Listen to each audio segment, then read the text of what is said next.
Bismillahirrohmanirrohim. Assalamualaikum warahmatullahi wabarakatuh. Perkenalkan, nama saya Nandini Novelsari dengan stambuk Q1A118161. Saya dari kelas ITPD 2018. Saya merupakan mahasiswi dari jurusan Ilmu dan Teknologi Pangan, Fakultas Pertanian, Universitas Halu Oleo. Pada kesempatan kali ini, saya akan membahas sebuah materi yang berjudul Bioteknologi Pangan Konvensional dan Modern, serta keunggulannya di bidang pangan. Bioteknologi pangan tradisional adalah bioteknologi yang mengendalikan jasa mikroba untuk menghasilkan produk baru lain yang sesuai dengan kebutuhan manusia melalui proses fermentasi. Pengertian lain dari bioteknologi pangan tradisional yaitu bioteknologi yang dalam pelaksanaannya memanfaatkan organisme atau mikroba untuk menghasilkan suatu produk seperti senyawa kimia atau produk lainnya dengan memanfaatkan aktivitas-aktivitas mikroba dan belum mengenal enzim. Atau pada bioteknologi pangan tradisional ini atau konvensional, dia belum menggunakan enzim dalam pembuatannya atau dalam proses fermentasinya. Adapun ciri-ciri dari bioteknologi pangan konvensional atau bioteknologi pangan tradisional itu pemanfaatan mikroorganismenya masih secara langsung. Yang kedua, teknik berupa fermentasi bahan makanan oleh mikroorganisme. Yang ketiga, biayanya yang relatif murah. Apa sih itu fermentasi?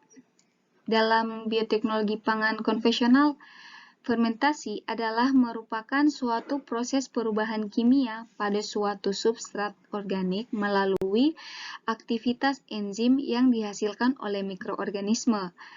Mikroba yang umumnya terlibat dalam fermentasi pangan adalah bakteri, hamir, dan kapang. Beberapa faktor yang mempengaruhi fermentasi antara lain mikroorganisme, substrat atau medium, pH atau keasaman, suhu, oksigen, aktivitas air, serta waktu fermentasi.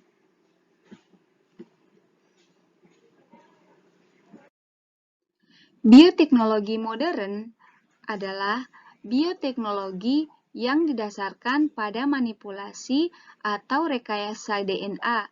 Selain memanfaatkan dasar mikrobiologi, bisa juga biokimia. Ciri-ciri dari bioteknologi modern yaitu menggunakan teknologi yang lebih modern tentunya. Terus biaya yang relatif lebih mahal.